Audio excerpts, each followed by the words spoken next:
Senhor Jesus, nesta manhã nós te agradecemos por estarmos aqui, Senhor, por tua graça, tua fidelidade, Senhor, por tuas alianças que são eternas. Ó Deus, muito obrigado, Senhor, por tua palavra que nos ensina, por tua presença também que nos abre a tua palavra, porque sem a tua presença nós não poderíamos entender e nem seríamos atraídos a ti, Senhor. Por isso pedimos que nesta manhã o Senhor venha, que o Senhor tenha toda a liberdade, que o Senhor seja realmente nosso mestre, ó Deus, aquele que nos guia a toda a verdade, porque nós não queremos só ouvir, nós queremos andar nos teus caminhos, Senhor. Em nome de Jesus te suplicamos. Amém. Bom, como eu costumo dizer, nós estamos no cativeiro. Estamos estudando o período do cativeiro, mas estamos no cativeiro. Então nós estamos vendo em Ezequiel, nós estamos vendo como esses capítulos, a partir do capítulo 34, são os capítulos que mostram agora, mudou o tema, né, das profecias de Ezequiel até a queda de Jerusalém. Ele estava falando sobre o juízo de Deus, mas depois que Jerusalém caiu, ele começou a falar sobre a restauração. Então, nosso intuito é em estudar Jeremias, já fizemos em Ezequiel, depois em Daniel. Nós queremos ver o que Deus estava falando com o seu povo nesse período do cativeiro, o que ele revelou, como que Deus estava trabalhando com eles durante esse período do cativeiro. E nós já tivemos 2 aulas no capítulo 34, nós ainda vamos ficar um pouquinho só para finalizar hoje, em Ezequiel 34. Nós vimos que Deus, assim, a primeira coisa que Deus fala com Ezequiel nesse período do cativeiro é a respeito da liderança, a respeito dos pastores. Ele usa esse termo, essa terminologia de pastores. E temos visto que esse termo é um termo de pecuária, né? Um termo daqueles que cuidavam de rebanhos, mas que é um termo que engloba vários tipos de líderes. Então é um termo bem interessante porque mostra vários, assim, inclui os reis, os príncipes, os profetas, os sacerdotes, os anciãos, né? Então todo tipo de liderança responsável por seu povo, ele incluiu como pastores. E nós vimos que Deus vai julgar os maus pastores, e não só os pastores, mas até as ovelhas gordas, as ovelhas que dominam sobre outras ovelhas, ele também vai julgar. Então ele fala sobre tudo isso em Ezequiel 34. E na última aula a gente viu que os líderes são responsáveis por muita coisa, mas nós vimos como Deus mostra que Deus permite, né, maus líderes sobre o povo dele, quando o povo não busca. Então a gente pode fazer, né, que a pergunta que eu fiz na primeira aula sobre esse assunto é: mas se Deus fala em Ezequiel 34 que ele que vai pastorear, ele que vai tirar os líderes errados, os líderes egoístas, os líderes que não cuidavam do povo, que exploravam o povo, Deus vai tirar esses líderes e ele vai pastorear, ele vai trazer seu povo de volta. A pergunta é: por que Deus permitiu isso? No início, assim, por que Deus permite que maus líderes dominem sobre o povo e que explorem e que oprimam o povo? E aí a gente viu na última aula como Deus explica que quando o povo não busca, o próprio povo não busca, Deus permite que eles tenham maus líderes. Então isso só para a gente se situar. Antes de retomar em Ezequiel 34, eu quero ler um texto em Jeremias 3, só para confirmar isso, e lembrando que nós vimos também que Jesus olhou para o povo, né? Quando Jesus veio, ele olhou para o povo de Israel e viu que eram como pastores, como ovelhas sem pastor, né? E Jesus depois em João 10, ele fala: eu sou o bom pastor, eu não exploro, eu dou a minha vida pelas ovelhas. O mercenário não, ele cuida mais ou menos, mas se tiver algum perigo ele foge. Mas Jesus dá a vida pelas ovelhas. Então tem muitas promessas de Deus, de que Deus vai assumir a liderança, que Deus vai cuidar das suas ovelhas. Então Jeremias 3, ele fala aqui sobre, tem esse mesmo contexto,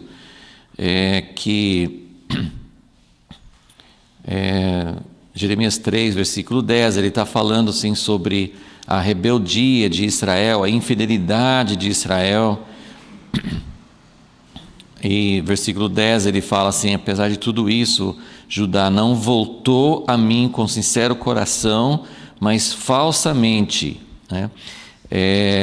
E aí ele fala no versículo 12: volta, ó rebelde Israel, diz o Senhor, e não farei cair a minha ira sobre ti, porque benigno sou, que recede, diz o Senhor, não conservarei para sempre a minha ira, somente reconhece a tua iniquidade. Então isso é só para a gente lembrar onde nós paramos, que é se o povo se voltar para o Senhor, ele não está falando com lideranças aqui, ele está falando com o povo.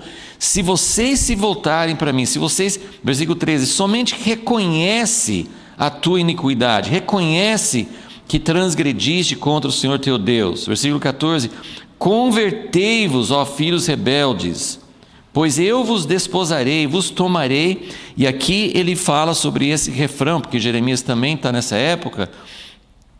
Jeremias um pouquinho antes da dispersão, mas ele já está falando sobre a restauração. Então Ezequiel, Jeremias, eles falaram muito assim, vai haver uma época em que Deus vai buscar as suas ovelhas dispersas. Porque o que aconteceu? O povo foi rebelde, Deus permitiu líderes maus, a gente até viu que Josias foi o último rei bom, mas o povo não voltou a Deus de coração.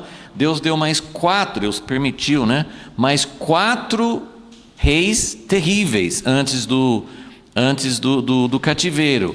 Então, o que isso significa? Que quando o povo não busca Deus, Deus permite uma liderança infiel, E tem vários versículos que a gente leu na última aula sobre isso.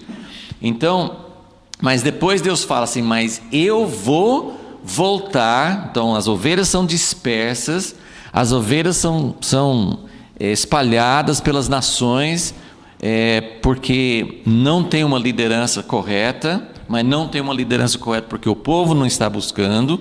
E daí então ele fala, versículo 14, eu vos desposarei, vos tomarei, a um de uma cidade, a 2 de uma geração, vos levarei a Sião.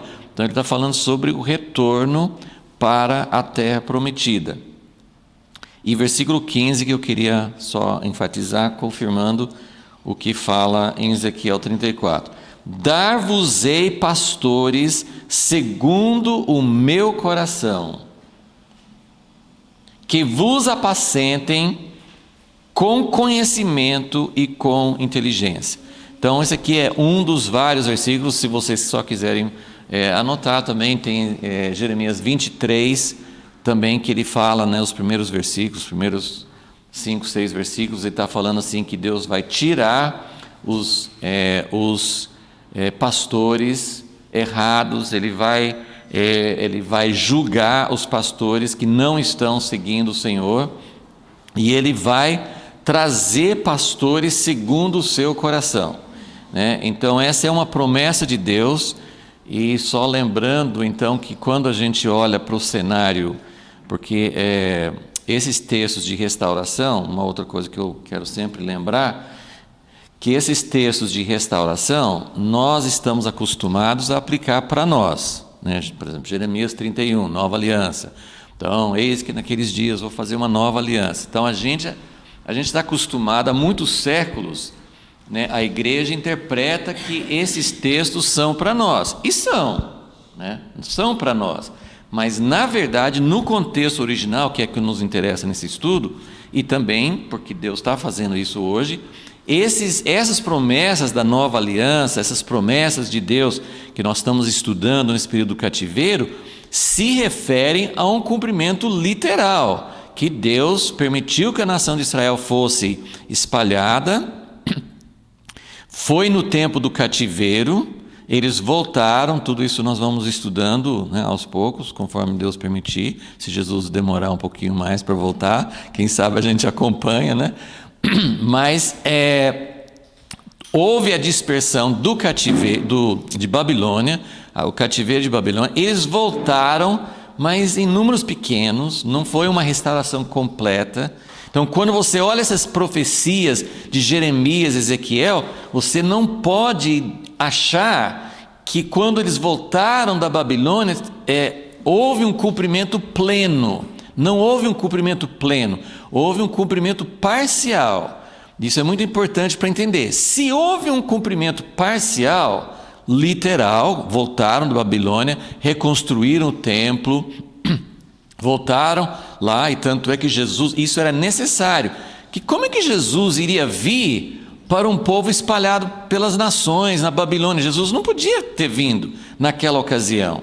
E isso é muito importante para entender, porque nós estamos vivendo numa época esperando a volta de Jesus, cumprimento de muitas profecias, que Deus vai reinar sobre toda a terra, que Deus vai trazer uma restauração da criação, muitas coisas que vão acontecer.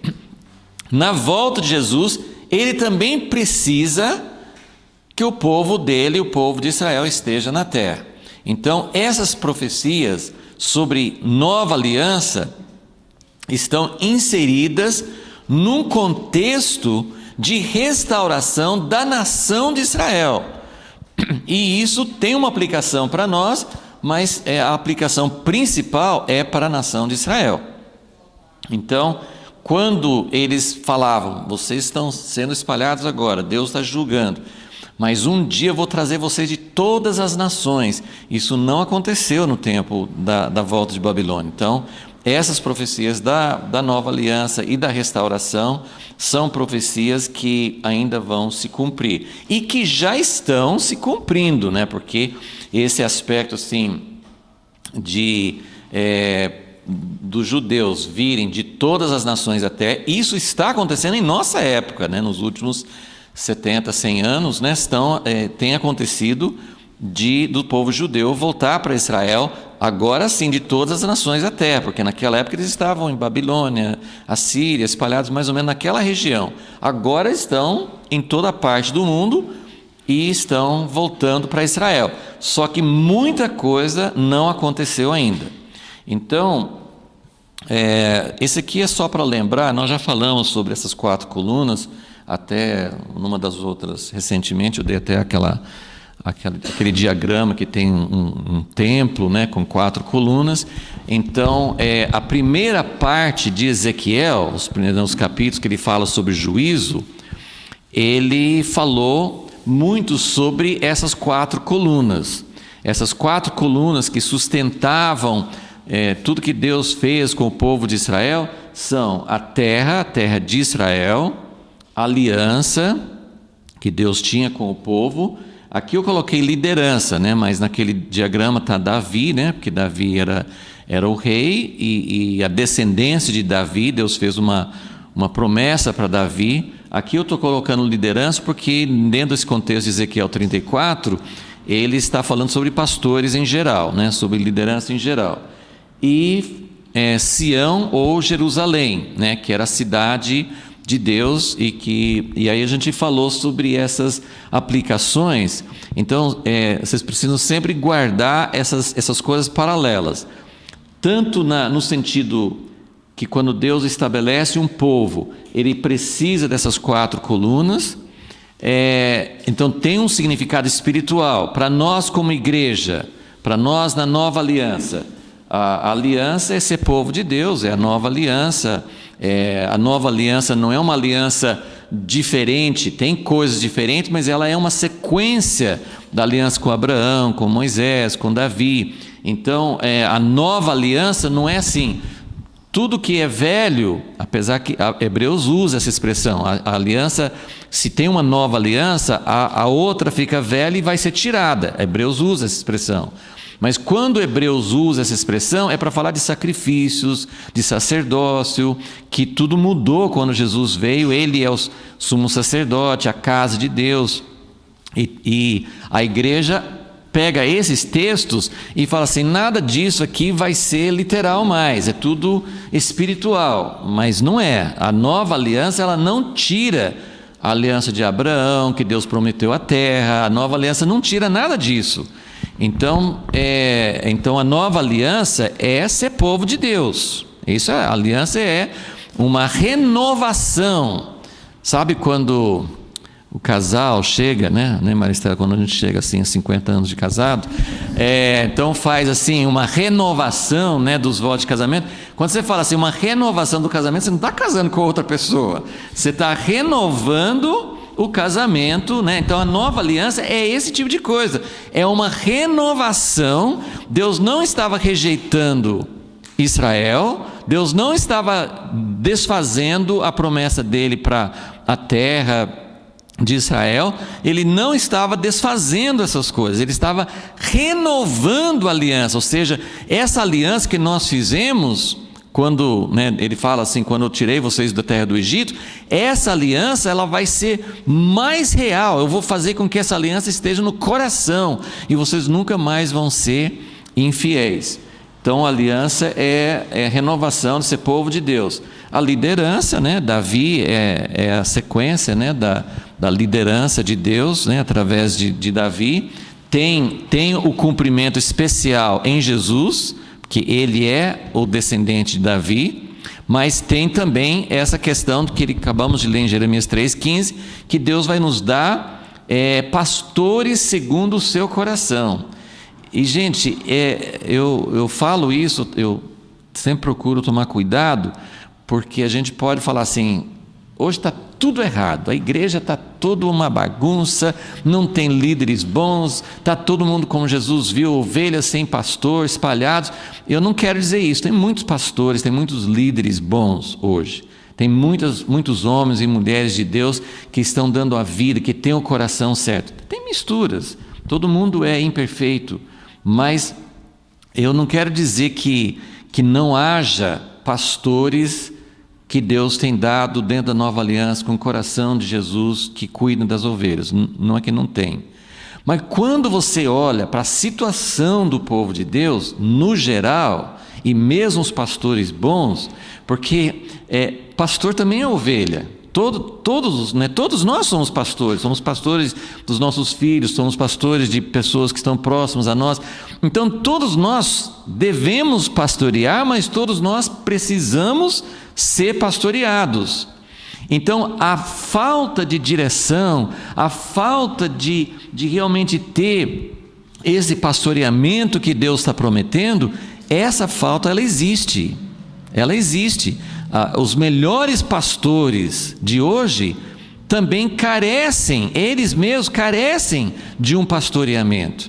Então por isso nós, coletivamente, como povo de Deus, nós estamos em certa medida como ovelhas sem pastor, porque nós não estamos sendo guiados dentro do pleno propósito de Deus.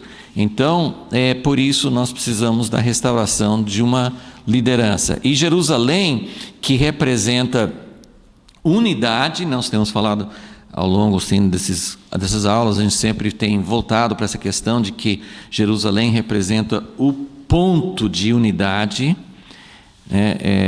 Não é um lugar geográfico, embora na literalidade. Então lembra assim, nós estamos olhando essas coisas sob dois aspectos paralelos. A igreja tem um cumprimento disso, porque o que é a terra prometida? É comunidade, relacionamento, realmente vivendo, não só individualmente, Jesus é meu Senhor, eu obedeço o que Ele fala. Não, Deus quer um povo, o povo é coletivo, o povo precisa de um governo, é um corpo de muitos membros, é uma nação. Então, para habitar a terra prometida, nós precisamos saber como nos relacionar. Então a terra prometida, para ter o reino de Deus, nós precisamos do governo de Deus, não sobre mim pessoalmente só, né? Eu obedeço a Jesus, você obedece a Jesus, e cada um vai seguindo. Assim, não, nós somos um povo, nós precisamos juntos fazer parte do reino de Deus. E essa parte de comunidade isso está uma bagunça, né? Nós não temos uma terra prometida, nós não temos o reino de Deus, nós não temos unidade. Deus não, assim, Jerusalém também é a cidade onde Deus habita, né? Então tem o templo. Então, essas coisas precisam ser cumpridas na igreja, de modo espiritual, mas também tudo isso aqui precisa ser cumprido com a nação de Israel. E a promessa de Deus para Ezequiel, para Jeremias, para Daniel, esses profetas do tempo do cativeiro, a promessa é que vai ter uma restauração. E nós não temos direito de pegar essa restauração toda para nós, como nações, como povos gentios. Não, essa promessa ela foi feita para o povo de Israel. Então pensa um pouco comigo. Se Deus não fosse fiel ao povo de Israel, qual a garantia que eu tenho que Deus vai ser fiel para a igreja? Porque Ele fez essa promessa para eles primeiro, nós é que entramos depois. Então, se Deus não está sendo fiel, não tem importância. Deus falou com Jeremias, Ezequiel, mas isso não tem mais importância, agora tudo é igreja. Se Deus não vai cumprir, porque você lê esses textos, você tira do contexto as profecias da nova aliança, esse aqui é para nós, mas leia dentro do contexto, né? Eu não sei se eu já dei esse exemplo aqui, né? Mas como quem tem uma crianças pequenas, né? E fala assim, olha, se vocês forem bem comportados, no final do dia ou no fim de semana, sei lá, se vocês cumprirem algumas condições, né? Aliança, né? Se vocês cumprirem as condições, vocês vão ganhar um sorvete, vocês vão ganhar um bolo, né? Nós vamos fazer uma celebração. Só que aí quando chega a hora de cumprir a promessa, o pai ou a mãe fala assim, então, eu estava falando sobre sorvete, mas na verdade assim, eu estava falando em figuras, na verdade não, né, vamos imaginar que o sorvete é só assim, vocês terem prazer com a gente, assim, a criança fala assim, o quê? Assim, né? Sorvete é sorvete, bolo é bolo, sair para passear no parque é sair passear no parque. Se Deus prometeu, não sei se vocês estão vendo o paralelo, se Deus prometeu para Israel que Ele ia trazer de volta para a terra, que ia reconstruir Jerusalém, que vai ter um descendente de Davi no trono sobre eles vão ser uma bênção para todas as nações, eles vão ser o povo de Deus. Mas não, gente, eu estava brincando, eu estava falando em figuras, eu estava falando em parábolas, não é mais vocês. Até mesmo se falar assim, não, vocês quebraram a aliança. Existe essa ideia, vocês quebraram a aliança, vocês não merecem o sorvete, vocês não merecem o prêmio. Ele vai falar sobre isso, não sei se nós vamos chegar lá hoje, mas ele fala assim, mesmo vocês não sendo fiéis, eu prometi e vai acontecer. Claro que tem que ter uma correspondência, mas isso vai acontecer. Ok, então Ezequiel, vamos voltar então para Ezequiel 34, e depois então que ele fala que ele vai julgar os maus pastores, depois que fala que ele vai até julgar entre ovelhas e ovelhas, né? Ele fala no versículo... porque ele fala que ele vai tirar, nos primeiros versículos do capítulo 34, ele fala que vai tirar os maus pastores, depois ele fala que ele vai buscar, versículo 11, né? Eu mesmo procurarei as minhas ovelhas e as buscarei. Gente, isso para mim é uma coisa fantástica, porque quando você pensa... Eu não consigo ler esses textos sem mencionar isso, então acho que eu já falei nas outras aulas, mas eu vou falar de novo.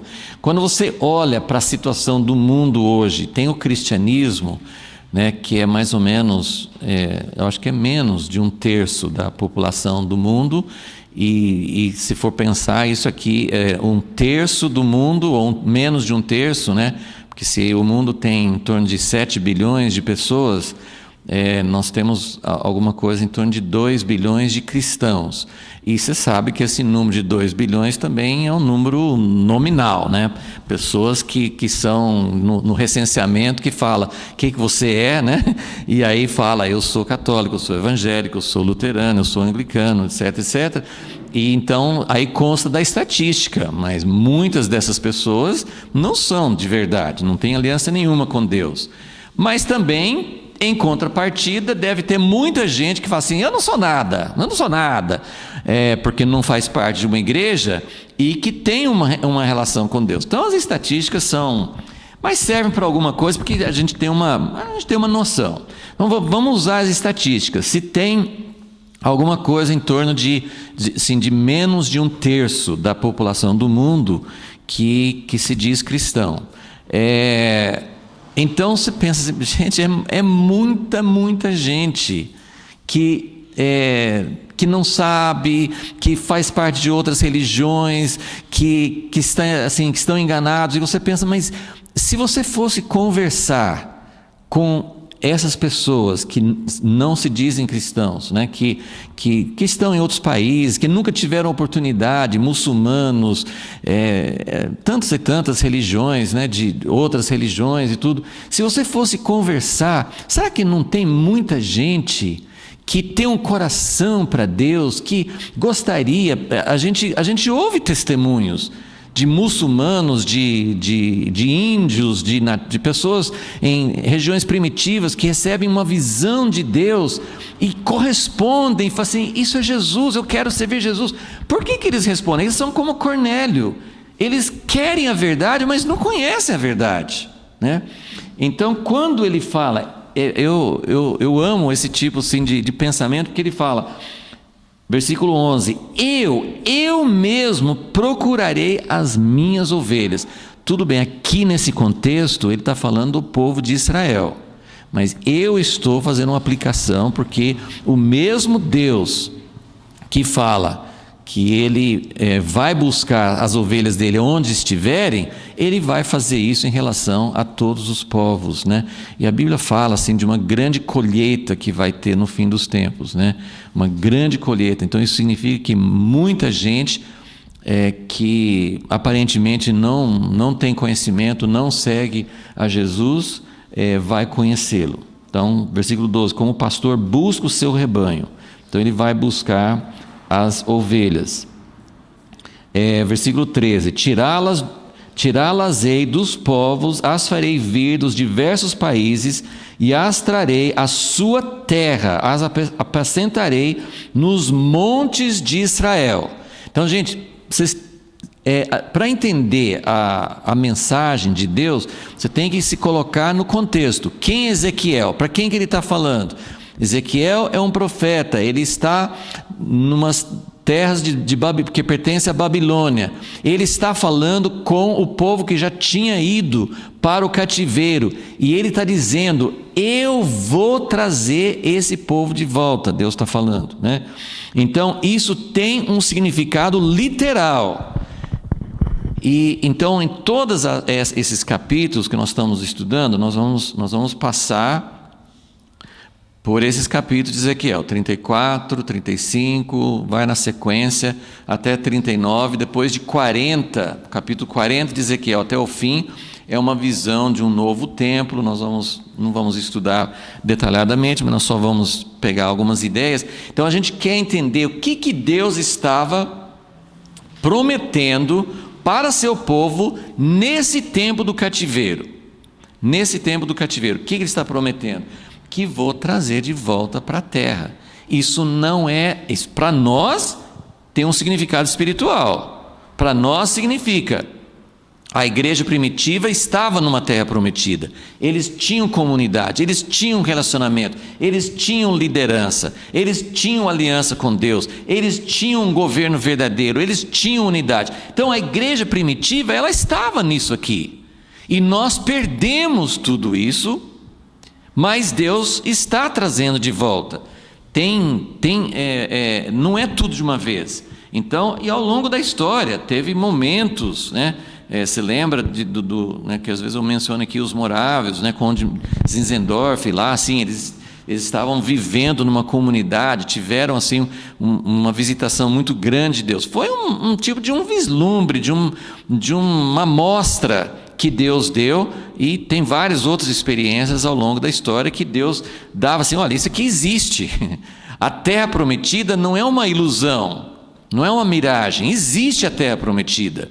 E hoje também existem graus, existem medidas em que algumas igrejas, alguns grupos estão experimentando alguma medida, mas em termos gerais nós somos ovelhas espalhadas. Nós somos, cada um está numa nação, numa denominação, num grupo, nós estamos espalhados, e isso aqui precisa acontecer. Então, para nós é espiritual, mas para a nação de Israel, para o povo de Israel, isso é literal. Então, quando Deus fala assim: eu vou buscar vocês, vou trazer vocês de volta, e gente, é um milagre, porque para Deus, naquela época era 70 anos de cativeiro, relativamente pouco tempo, mas agora já está indo para 1800, 1900, né, quase 2000 anos de diáspora. Como é que Deus vai achar os judeus se eles nem são judeus mais? Muitos judeus se perderam em termos de etnia, né? Tem uma história, né, que acho que muitos sabem, né, que nós aqui no Brasil, né, tem muita gente que tem descendência judaica e não sabe. Por quê? Porque na época da colonização do Brasil, os judeus foram expulsos, primeiro da Espanha e depois de Portugal. E eles foram obrigados, eles eram chamados de cristãos novos, marranos, tinha vários nomes assim que eles davam, que os judeus eram obrigados ou a se converter ao cristianismo, que muitos faziam só por fora, não faziam, né, porque eles não tinham nenhuma revelação, não estavam querendo deixar de ser judeus. E quando houve a colonização, e estavam sendo expulsos, Inquisição e etc., muitos deles vieram para o Brasil, mas mudavam de nome para não ser conhecidos. Então eles têm um monte de nomes, né? Não significa que você tenha esse nome, que né? Mas eu não sei a lista toda de nomes, Oliveira, nomes de árvores, assim, muitos nomes eram adotados por eles. E tem uns documentários bem interessantes, né? Que tem grupos aqui no Brasil, Nordeste, Minas, sei lá, tem vários grupos que eles têm alguns costumes que eles nem sabem por que eles têm os costumes. Mas eles foram assim, jeito de sepultar diferente, tem vários costumes que depois que as pessoas começam a saber, mas esse costume era um costume judaico. Então, mas a grande maioria desses judeus que vieram e que tiveram, que a Inquisição até veio para o Brasil depois também, procurando, porque eles queriam caçar os judeus que tinham dito que eram cristãos, mas escondidos nas suas casas praticavam o sábado, né, os ritos, né, as cerimônias dos judeus. A Inquisição ia atrás para tentar pegar essas pessoas e matar, prender, perseguir, né? Então eles tinham que fazer isso de uma forma muito escondida, né? Então, e aí ao longo dos séculos, muitos deles perderam a identidade, muitos deles não sabiam mais, os filhos foram, né, filhos, netos e tal, não sabiam mais que eram judeus.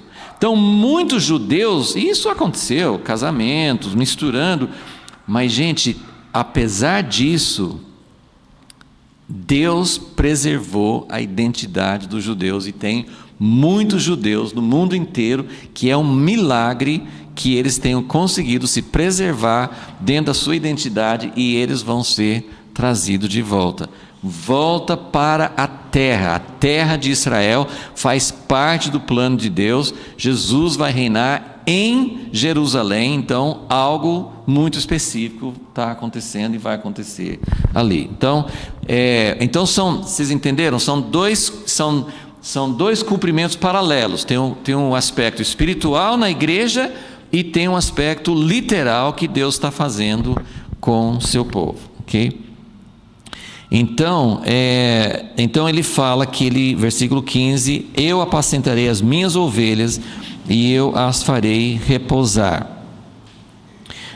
Versículo 17, aí ele fala, mas quanto a vós, ó ovelhas minhas, eu julgarei entre ovelhas e ovelhas. Então ele não só vai julgar os maus líderes, mas ele vai julgar os relacionamentos. Então eu queria que vocês entendessem, né, essa ligação entre Deus pegar suas ovelhas, trazer de volta para a terra é literal, mas a terra também, mesmo aqui ele está falando assim, eu vou trazer minhas ovelhas de volta, mas eu vou restaurar liderança, eu vou pastorear minhas ovelhas, ele vai restaurar a verdadeira liderança, e ele vai restaurar os relacionamentos, porque quando ele fala, vou julgar entre ovelhas e ovelhas, tem as ovelhas que têm mais, que estão engordando, e não querem dividir com as ovelhas que têm menos. Ele fala assim, eu vou julgar, isso está errado. Então ele vai julgar em relação aos relacionamentos. Versículo 20, né? Eu mesmo julgarei entre ovelhas gordas e ovelhas magras. Bom, versículo 23. Então, só para retomar aqui, então, que ele fala? Eu vou restaurar, né? Eu vou restaurar a liderança, eu vou colocar uma verdadeira liderança sobre o meu povo, e vou trazer para a terra. E aí versículo 23, levantarei sobre elas um só pastor, o meu servo Davi, e ele as apacentará. Ele as apacentará e lhe servirá de pastor. Eu, o Senhor, lhe serei por Deus, e o meu servo Davi será príncipe no meio delas. Eu, o Senhor, o disse. Então, olha quantas coisas aqui. Nós vamos continuar vendo isso nas próximas aulas, porque ele, nos outros capítulos sobre restauração, ele vai sempre falar dessas 4 colunas. Vou trazer para a terra. Precisa de uma terra. Deus não pode estabelecer seu reino. Ele não podia vir a primeira vez, no sentido literal, sem Israel estar na terra. Ele não pode voltar a segunda vez sem Israel estar na terra. Eles estão na terra, essa parte tudo bem, mas eles estão na terra, mas com o povo de Israel ele não tem aliança ainda. O povo de Israel não tem aliança com Deus, no geral. Então essas coisas precisam, para ter restauração, precisa da restauração de todos esses aspectos, essas colunas. Então, a terra significa uma comunidade, um lugar onde dá para viver, uma relação entre as pessoas, não é uma coisa individual, né?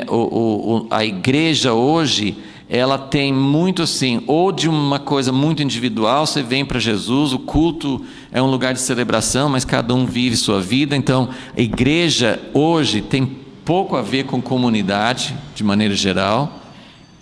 A liderança é uma liderança que não reflete a liderança de Deus, né? No geral, tem aspectos, né? Mas no geral nós não tivemos a restauração do ministério pastoral, daquilo que realmente significa, o que significa cuidar das pessoas, né?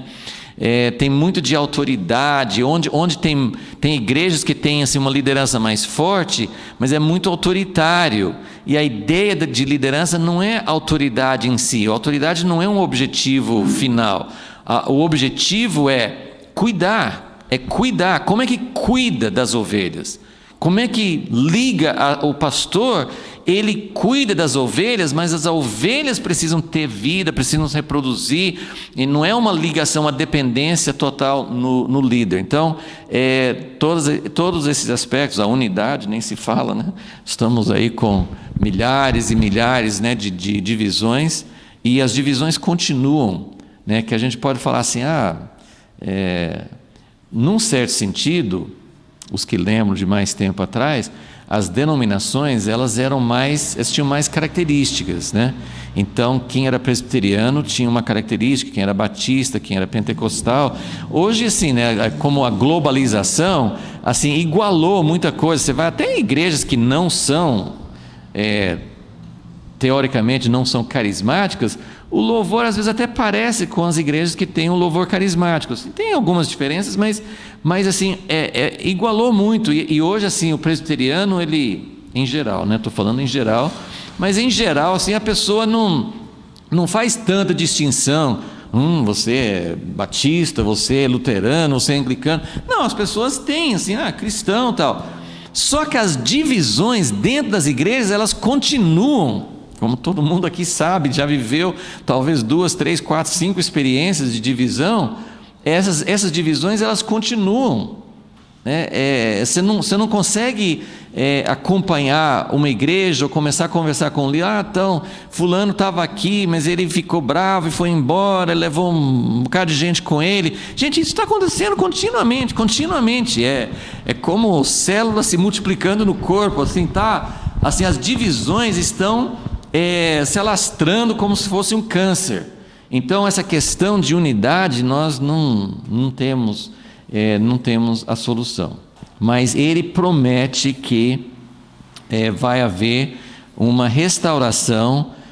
O servo Davi significa Jesus, e isso significa que Jesus vai realmente reinar sobre nós.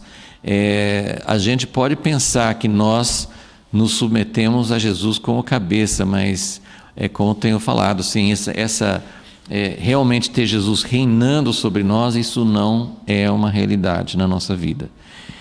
Então, ele promete que isso vai acontecer. Então, eu estou dizendo, isso vai acontecer na igreja e isso vai acontecer também com o povo de Israel. Versículo 25: farei com elas uma aliança de paz, acabarei com os animais da terra, para que habitem no deserto seguramente e durmam nos bosques. Então ele vai falando sobre que não vai ter mais perigo, eles não vão ter que temer inimigos, seja de feras, de animais selvagens, seja de outros inimigos, né? Eles nunca mais vão servir de presa, versículo 28, aos gentios. Versículo 30: saberão, porém, que eu, Senhor seu Deus, estou com elas, que elas são o meu povo, a casa de Israel, diz o Senhor. Vós, ó ovelhas minhas, ovelhas do meu pasto, homens sois, mas eu sou o vosso Deus, diz o Senhor. Então, a única coisa que ele não falou nesse capítulo 34 é sobre Jerusalém. Mas você vê, ele fala sobre voltar para a terra, ele fala sobre ter aliança com eles, e ele fala sobre ter uma liderança. Então, eu quero que vocês observem, a gente vai seguir esses mesmos temas nos outros capítulos. Bom, hoje nós vamos prosseguir para o capítulo 35, que é uma profecia contra Edom, que está inserido aqui no meio, mas tem uma coisa importante que eu quero ressaltar para vocês. Então, capítulo 35, versículo 1: veio a mim a palavra do Senhor: filho do homem, dirige o teu rosto contra o monte Seir. Esse monte Seir era de Edom, tem a ver assim, ou com a parte sul da Jordânia, ou com a parte que hoje é a Arábia Saudita. Profetiza contra ele. Versículo 3: assim diz o Senhor Deus: eu estou contra ti, ó monte Seir, estenderei a minha mão contra ti, te porém em desolação e espanto. As tuas cidades, porém, em solidão, tu te tornarás em desolação. Então saberás que eu sou o Senhor. Por que ele, de repente, porque tem uma porção de capítulos antes disso, desde o momento, nós dividimos o livro, mostramos que o livro de Ezequiel, até o capítulo 24, é Deus falando de juízo contra Israel. Depois do 25 até no 32, ele vai falando sobre outras nações. Isso foi no período em que Jerusalém estava sendo sitiada. Depois que Jerusalém caiu, ele começa a falar sobre restauração. Mas aqui nessa parte de restauração, ele fala de novo contra Edom. Quem é Edom? Quem que é Seir? São os descendentes de Esaú. Esaú, irmão gêmeo de Jacó. Ok? Então, hoje, né, assim, tem vários, né, assim, Ismael, Esaú, os descendentes seriam os árabes de hoje, né? São semitas também, por isso até quando eles falam assim desse termo antissemitismo, a gente fica pensando, mas árabe também é semita, né? Que é um termo que hoje é usado assim, o sentimento de racismo, de perseguição contra os judeus, mas os árabes também são semitas, né?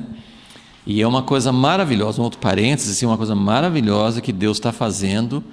Eu tenho falado assim nas visitas a Israel, os irmãos de lá, uma coisa maravilhosa que Deus está fazendo é realmente estar levantando pessoas muito fortes, muito ungidas no meio dos árabes, que estão em aliança com os judeus messiânicos, e é uma coisa linda de se ver.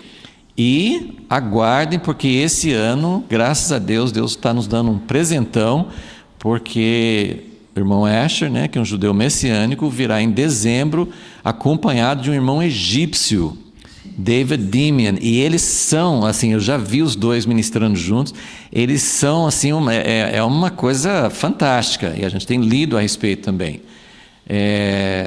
Esse David Dimian, ele não foi criado como muçulmano, ele é um egípcio.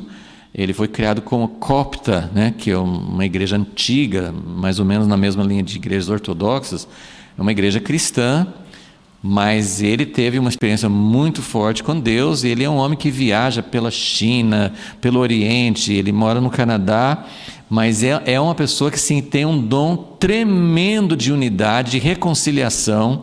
Ele não é assim, pelo que eu conheço dele, assim, ele não é aquele grande pregador, mas o que ele fala, ele esteve agora recentemente no IHOP com Mike Bickle, e Deus usou muito a vida dele lá. Então os dois vêm juntos, um judeu e um egípcio. O egípcio não é exatamente árabe, mas também faz parte assim desses povos em volta. Então, e tem outros irmãos muito preciosos. Tem um pastor árabe mesmo, esse árabe palestino mesmo, em Jerusalém, um homem de Deus. Então a gente está vendo vários, não só esses líderes, mas muitos irmãos, muitas coisas acontecendo, que Deus está restaurando a ligação entre judeus e árabes, porque na verdade eles são do mesmo sangue, né, lá atrás. Mas o que agora, voltando aqui para esse contexto aqui, por que Deus fala uma palavra muito pesada aqui contra Edom? E eu não vou tomar o tempo de ler todo o capítulo, assim, é um capítulo curto, mas ele falou assim, versículo 5, porque guardaste inimizade perpétua, abandonaste os filhos de Israel à violência da espada no tempo da extrema iniquidade. Tem um profeta menor, é um capítulo só, Obadias. O que você sabe sobre Obadias? O que você sabe sobre o que ele profetizou? Ele profetizou exatamente contra Edom. O livrinho dele, a profecia dele é contra Edom. E ele fala em termos até mais explícitos do que isso aqui, que ele fala assim, porque você celebrou, porque você pulou de alegria quando seus irmãos, primos, né, assim, parentes, estavam sendo julgados. Então, isso aqui também, gente, tem duas aplicações. Então, eu quero que vocês prestem bem atenção, porque ele fala muito forte, versículo 10 aqui, visto que diz os dois povos. Por que fala dois povos?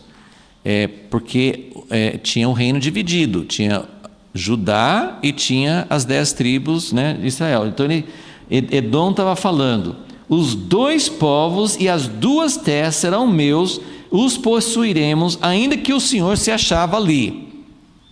Bom, eu vou resumir para vocês. É o seguinte, por que Deus colocou essa profecia aqui? Que tem todos aqueles capítulos que ele fala contra Egito e Babilônia e outras nações, mas aqui, no meio das profecias de restauração, ele fala contra Edom. Bom, uma das coisas é que, para Israel voltar para a terra e fazer parte da terra prometida, a herança deles, eles precisam ser seguros, eles não podem viver em constante ameaça.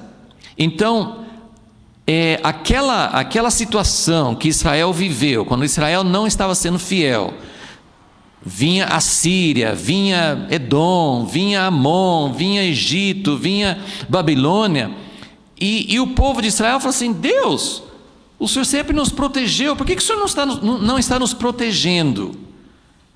Por que Deus não estava protegendo? Porque eles não estavam sendo fiéis. Então Deus falou assim: quando vocês não são fiéis, eu não vou proteger vocês. Então, durante esse tempo que nós estamos vendo, Deus permitiu que as outras nações viessem, como no tempo de Juízes. Deus permitia que viessem filisteus, que viessem outros povos, midianitas, que viessem outros povos e saqueassem a terra, que oprimissem. Deus permite isso. Por quê? Porque eles não estão sendo fiéis. Mas quando o povo volta à aliança, o que Deus fala? Agora eu vou defender vocês. Então, essa é uma das coisas que ele está dizendo. Quando tiver restauração, quando eu trouxer vocês de volta e vocês fizerem aliança comigo, eu vou voltar. Aí Deus fala assim: agora chegou a vez que eu vou tratar com aqueles que maltrataram vocês.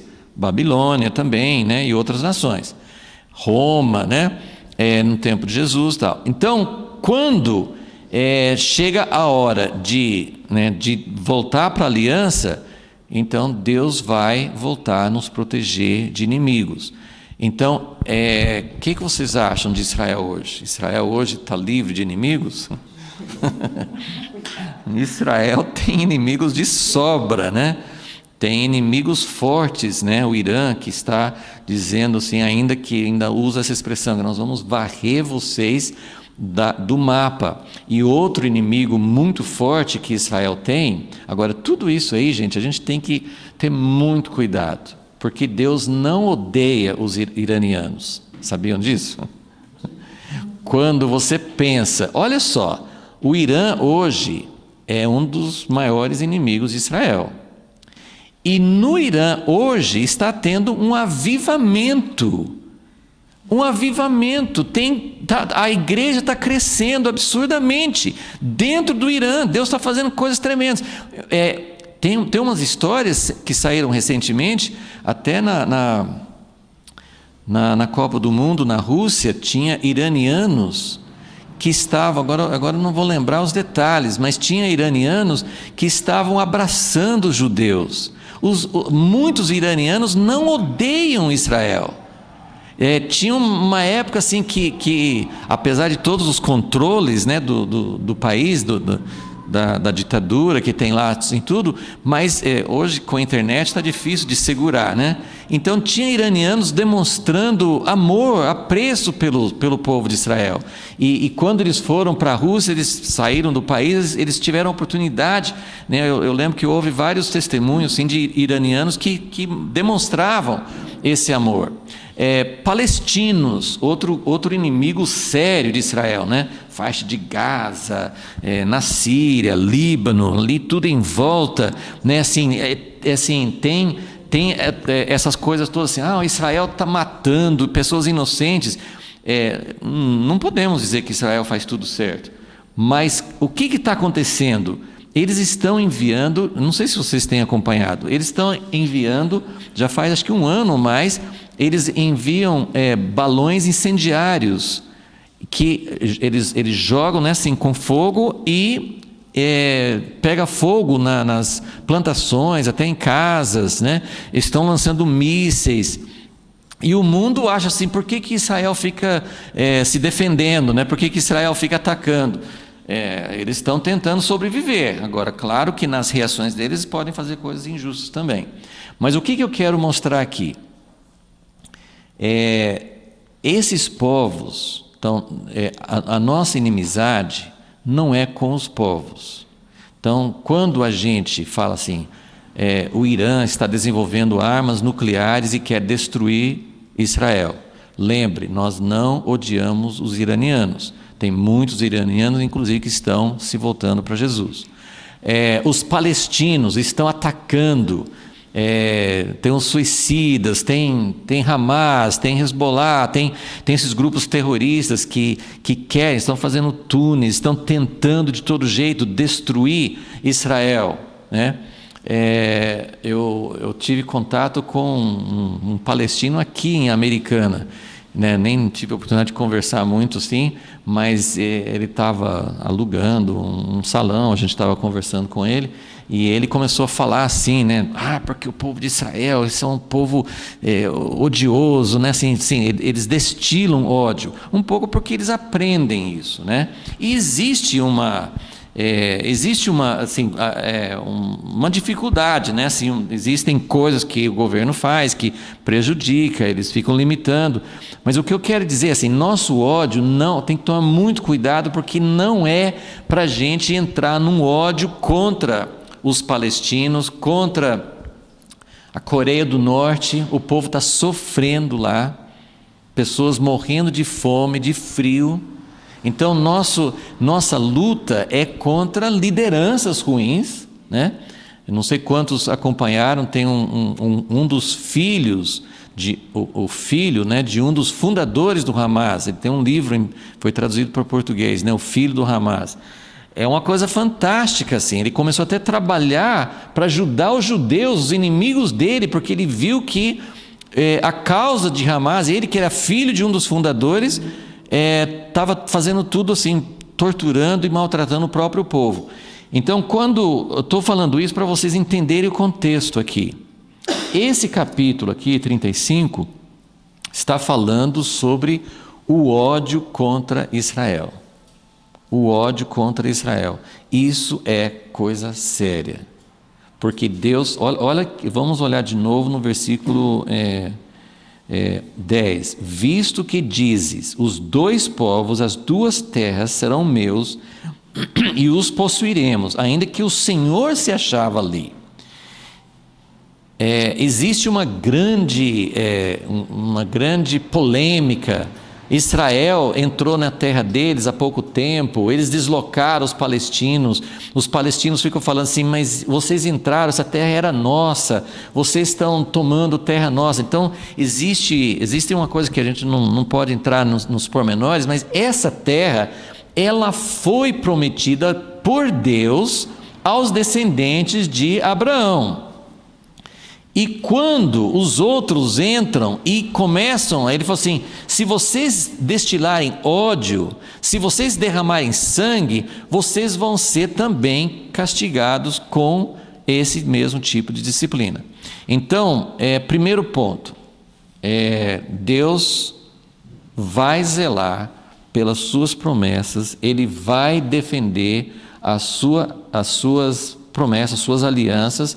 Ele não vai tolerar aqueles que se aproveitam do tempo de que Deus está julgando o seu povo. Então pensem comigo, durante muito tempo Deus estava julgando Israel. As outras nações estavam assim, isso aqui é nosso, isso aqui é nosso. E Deus falou assim, não, essa terra é minha. Então, esse texto aqui é muito atual em relação ao ódio, em relação àquilo que está sendo feito. Não significa, quando a gente toma, assim, muitos irmãos estão falando assim, nós precisamos tomar o lado, precisamos defender Israel, precisamos estar ao lado do povo de Deus. Isso não significa falta de compaixão. O povo palestino sofre muito, tem muitas pessoas na faixa de Gaza, nos palestinos, não conseguem achar serviço porque tem essas limitações, estão passando fome, dificuldade por causa dos próprios líderes, às vezes pode até ser por culpa de Israel, mas nós nunca vamos tomar um lado no sentido de querer que o outro seja prejudicado, porque é exatamente esse espírito que Deus está falando aqui. Quando eu estou julgando alguém, você não deve ajudar a jogar pedra, você não deve entrar, você tem que sentir pena, compaixão, e orar para que Deus intervenha e tirar os líderes que estão levando o povo a fazer uma coisa ruim, ok? Então, isso tem uma aplicação literal.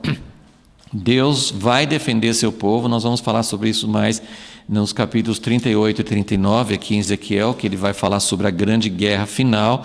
Então vai ter muita oposição, não é só o Irã e Palestina e Síria, não são só esses países que vão atacar Israel. Então nós precisamos nos preparar, porque isso vai acontecer.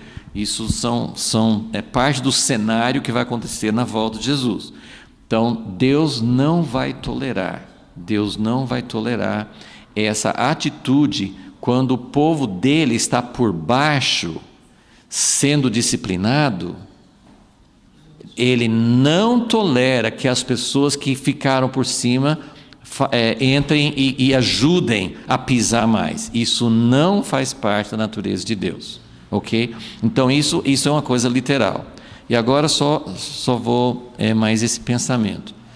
Como nós estamos fazendo, tem coisas paralelas. Eu já falei sobre isso muitas vezes, então não preciso falar muito agora. Mas isso tem uma aplicação na igreja. Como que você acha que a gente pode aplicar esse mesmo princípio na igreja? Quando que Deus julga lideranças erradas, povo que está... todos nós já vivemos essas situações, então a gente não precisa ir muito longe, mas é só imaginar uma igreja, aquele mesmo princípio que eu falei na última aula. Quando Deus abençoa, quando o povo está em aliança com Deus, quando o povo está buscando a Deus, Deus começa a prosperar. Então a igreja cresce, tem muitas conversões, tem recursos, as coisas acontecem, tem muitas coisas acontecem, assim, tem departamentos, tem atividades, a igreja começa a crescer. Muitas igrejas viraram um império. Muitas igrejas, não só igrejas grandes como denominações grandes, mas igrejas, nós temos vários exemplos aqui no Brasil de movimentos, de igrejas que cresceram muito. O que acontece quando a igreja cresce muito? Não precisa acontecer, mas o que geralmente acontece? Orgulho, arrogância, não depender de Deus, começa assim e a Bíblia descreve muito isso, E Deuteronômio 32, que eu li na última aula, ele fala assim: então, Moisés já profetizando, quando vocês entrarem na terra e tiverem muita abundância, aí vocês vão esquecer de Deus, e vocês vão ter outros deuses, vocês vão ficar independentes. Então, outros deuses são prosperidade, status, poder, Então, começa a vir todas essas coisas. E o que Deus deixa acontecer quando fica assim? Ele traz juízo. O que o juízo é? Maus líderes, divisões, Ele começa a julgar. E quantos exemplos, eu sempre cito aqui dos televangelistas nos Estados Unidos que estavam crescendo muito e depois Deus tira a proteção. Porque, gente, qual de nós, quem está acima de tentação? Você fala assim: fulano, um líder, caiu em pecado. Olha que coisa absurda. Que coisa absurda? Que coisa absurda é a gente não cair no pecado, porque nenhum de nós está isento disso. Ninguém tem essa capacidade de não cair. A gente não cai por causa da misericórdia de Deus. Enquanto você é humilde, enquanto você sabe que só depende de Deus, que é pela graça de Deus, Deus guarda. Mas se você acha que você consegue, que você já passou, que agora eu sou forte, eu já venci essas etapas, eu sou um grande líder, eu sou uma grande igreja, isso, Deus tira a proteção. Ok, então Deus permite divisões, Deus permite que o líder caia em pecado. O que acontece? As pessoas, pode ser pessoas da própria igreja, usam a mesma atitude de Edom. Você é pecador, e ajudam a jogar pedras, ajudam a pisar em cima, fazem divisões, criticam. O que ele está falando? Se você faz assim, Israel, mesmo quando pecava, era povo de Deus. Deus fala assim: eu vou julgar vocês, mas os outros povos, e por que ele era mais duro com Edom? Porque Edom, os descendentes de Esaú, eles eram parentes. Deus esperava deles uma atitude melhor do que dos egípcios, dos babilônios. Vocês são parentes, não é para vocês terem alegria quando os seus amigos, quando seus irmãos, quando seus parentes, né, assim, tem histórias, né, de quando um grande televangelista nos Estados Unidos caiu, o outro ficou criticando, dentro de pouco tempo ele também caiu.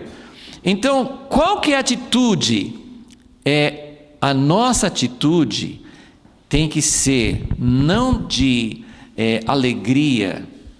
Porque que Edom falou assim: eles estão sendo julgados, essa terra deles é nossa. E o que acontece quando uma igreja desmorona, quando o líder cai? As outras igrejas entram e querem pegar os membros, querem pegar as coisas.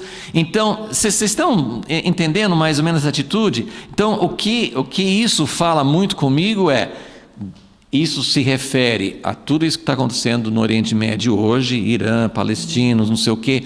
Todas as nações que vão se tornar contra Israel, Deus está falando assim: olha, quando eu trouxer vocês de volta para a terra, eu vou defender vocês. E aqueles que têm ódio, toma cuidado, que vocês estão mexendo, né? Zacarias fala assim: vocês estão mexendo com a menina dos olhos de Deus. Então, agora, quando isso acontece na igreja, alguém que cai em pecado, não é uma ovelha perdida de Jesus que nós temos que orar por ele? Nós não temos que ter uma atitude não de repulsa, de rejeição, mas o que eu posso fazer para ajudar você a se levantar? Não é no sentido de... Porque tem duas atitudes erradas, me entendam bem.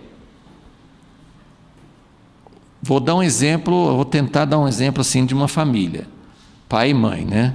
Nem sempre é assim, mas o estereótipo é pai durão e a mãe é amorosa, acolhedora, né? Então, o pai disciplina dura a criança. O que a mãe deve fazer? Ela deve ajudar, sim, não, porque você é ruim mesmo, porque você é terrível. Não. E pode ser vice-versa. Estou dando um exemplo de pai e mãe, mas pode inverter os papéis, né? Mas tem duas coisas erradas que o outro pai pode fazer. Isso pode ser amigo.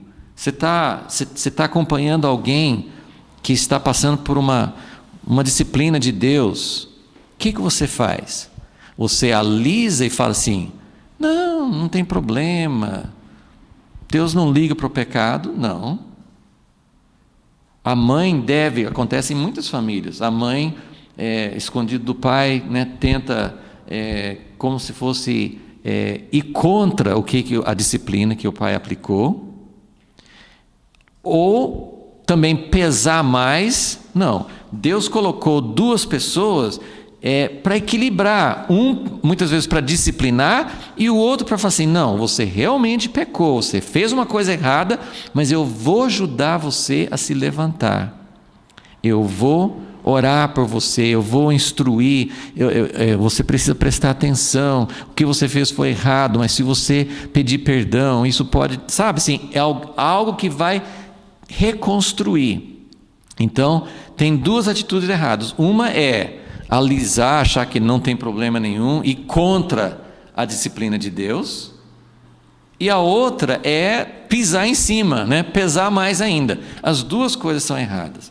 Quando uma pessoa, quando uma igreja, quando um líder, quando um país está debaixo da disciplina, do juízo de Deus, o que a gente deve fazer? Não é nem jogar pedra e nem achar que aquilo não tem importância. Não, isso não é nada, isso pode acontecer para qualquer um. Não. Deus está tratando conosco, vamos nos arrepender. Eu vou ajudar, mas com acolhimento, com o desejo de restaurar. O que Edom deveria ter feito? Não pisar em cima, não ajudar a oprimir mais, a tomar, aproveitar assim, oba, né, agora né, o caminhão caiu, vamos todo mundo pegar uma parte da mercadoria. Não, o que aconteceu? Por que aconteceu? Vamos chamar alguém, vamos restaurar, vamos fazer algo para que haja restauração. Então, esse capítulo 35 está aqui para isso, né? No meio do juízo de Deus, Deus espera que nós sejamos solidários, não ignorando a disciplina de Deus, não menosprezando, não colocando como se não fosse importante, mas ajudando as pessoas a se levantar. Porque ele está falando assim, Deus está falando assim, vocês estavam falando da minha terra, sendo que eu estava lá. Deus já tinha ido embora da terra, Deus tinha mandado o povo embora, mas ele está dizendo, eu tenho aliança, ele tem aliança com o seu povo, e nós devemos também ter muito cuidado como nós tratamos, como nós lidamos com divisões, com problemas, né? É muito fácil, a gente estando distante, a gente ouve falar de coisas escandalosas, quase semanalmente, mensalmente tem escândalos, né? Que às vezes até vêm para notícias, né? De coisas que acontecem dentro do corpo de Cristo. O que nós devemos fazer? Ajudar a jogar pedra? Ajudar a criticar? Ou nós devemos clamar a Deus? Às vezes nós não estamos numa posição de estar perto, mas a nossa atitude tem que ser de restauração, porque ele fala assim, muita coisa Deus vai fazer como consequência da nossa atitude quando ele está julgando o outro. Amém? Senhor, nós queremos colocar diante de Ti, Senhor, a situação tanto na igreja como na nação de Israel. Nós sabemos que para que o Senhor seja fiel à Tua aliança, aos Teus princípios, o Senhor precisa tratar conosco. E muita coisa tem acontecido com Israel ao longo dos séculos. Sabemos, ó Deus, que até hoje Israel ainda é um povo que precisa ser conquistado por Ti. Nós oramos para isso, nós clamamos a Ti, Senhor, para que a igreja também faça parte desse grupo de intercessores. Nós possamos, ó Deus, clamar a Ti em favor do Teu povo de Israel, para que eles possam voltar a Ti, e que nossa atitude seja de apoio, mas também, ó Deus, de buscando a restauração, que em nós não haja essa atitude, nem em relação a Israel e nem em relação ao Teu povo, que constantemente está vivendo essas divisões, esses aspectos do Teu juízo. Continuamos, ó Deus, até hoje, pelo menos, nós ainda não vimos uma restauração da sorte do Brasil como nação. Nós continuamos vivendo essa situação de caos na liderança, de dificuldades, de ver realmente o Senhor voltando para o Teu povo. Então nós continuamos dizendo, Senhor, aonde nós precisamos nos arrepender, aonde nós precisamos realmente nos colocar diante de Ti, para que o Senhor possa voltar, como o Senhor prometeu nesses profetas, voltar a nos pastorear, voltar a cuidar do Teu povo, para que o Senhor possa tirar de sobre nós essa sentença de juízo, tanto em nós como nação, em nós como igreja, em determinadas partes da igreja. Nós queremos ter a Tua atitude, o Teu coração, e que nós possamos ter esse clamor, como Jesus teve quando Ele olhou para o povo de Israel, disse, olha, eles são ovelhas sem pastor e precisam de alguém que realmente cuide deles. Nós clamamos a Ti, Senhor. O Senhor tem muito povo na nossa nação, graças a Deus por tanta gente que busca a Ti, Senhor, mas nós queremos que as Tuas ovelhas recebam o Teu cuidado pastoral, que o Senhor busque o Teu povo, que o Senhor levante pastores como de acordo com o Teu coração, e que o Senhor possa restaurar um verdadeiro testemunho, que nós possamos representar o Senhor, e que as nações, os povos, a nossa nação possa olhar para a igreja e possa ver um pouco melhor quem o Senhor é. nós oramos e clamamos a Ti, Senhor, em nome de Jesus. Amém.